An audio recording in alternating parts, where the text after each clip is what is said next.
Welcome back to another thrilling episode of the Mahabharata, India's epic tale of war, betrayal, and divine power. Subscribe now and dive into the Mahabharata like never before. Episode Eklavya's Sacrifice, Guru Devotion and a Severed Thumb. In the dense forest of Hastinapur, where the deer roamed free and the wind carried the fragrance of wild jasmine, there lived a boy named Eklavya. He was the son of a Nishad chief, born into a tribe considered lowly by the standards of the time. Yet, within his heart burned an unshakable desire. He wanted to be the greatest archer the world had ever known. From a young age, Eklavya had heard tales of Drona, the celebrated guru of the Kuru princes. Drona had taught the art of warfare to Arjun, Bhim, and Yudhishthira, and the other mighty sons of Pandu and Dhritarashtra. If I could learn under such a master, Eklavya often thought, nothing would be impossible.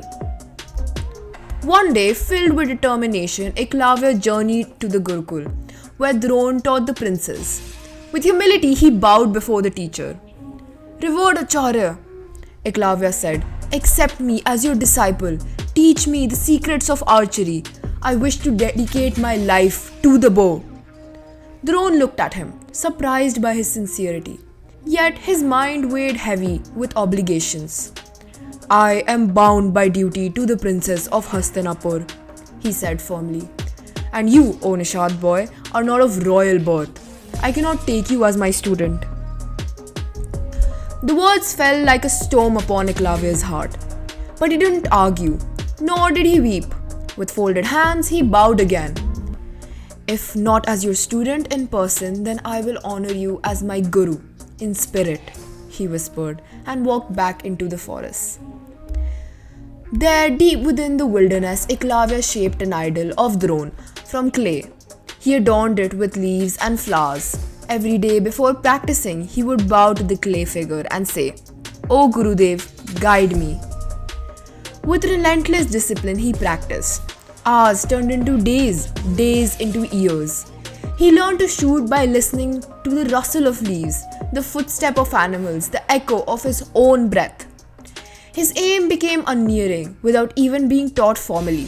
Eklavya grew into an archer whose skill rivaled, even surpassed, the best students of Drona himself. One day, while the Kuru princes were hunting, their hound strayed into the forest. The dog barked furiously at a hidden figure. In an instant, 7 arrows flew, sealing the dog's mouth shut, so perfectly placed that not a single drop of blood spilled. Nor was the dog harmed beyond silence.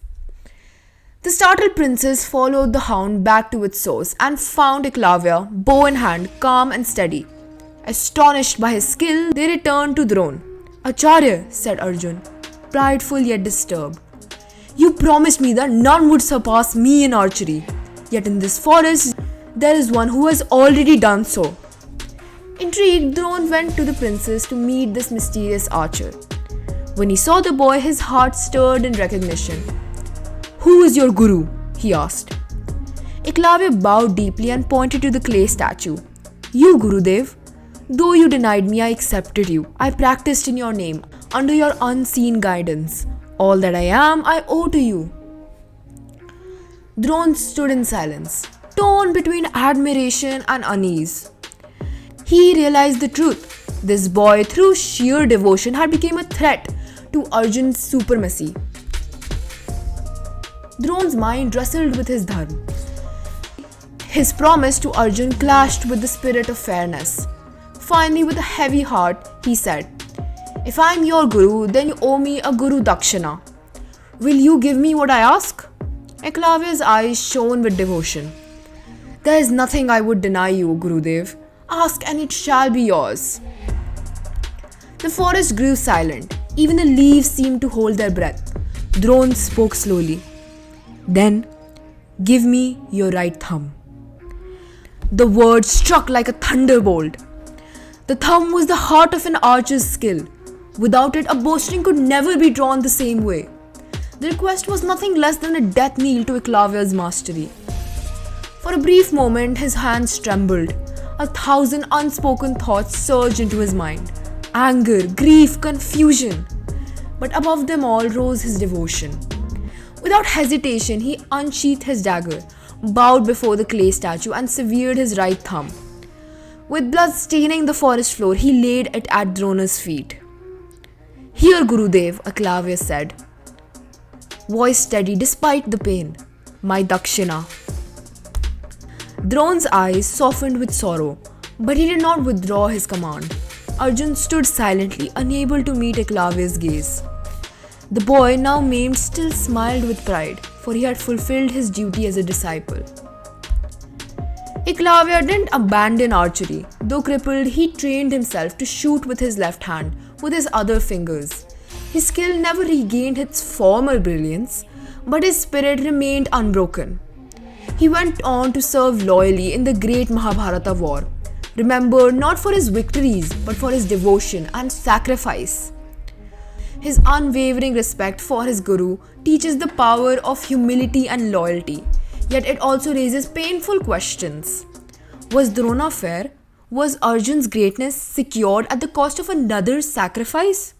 Through Eklavya, we learn that greatness is not always measured by triumphs, but sometimes by the willingness to sacrifice everything for one's ideals. His severed thumb became a symbol, not of weakness, but of unshakable devotion. If you enjoyed this story, don't forget to give it a thumbs up. And for more stories like this, be sure to subscribe and hit the bell icon. Thanks for watching, and we'll see you in the next one with another twist, another tale, and another truth. Bye bye, see you very soon.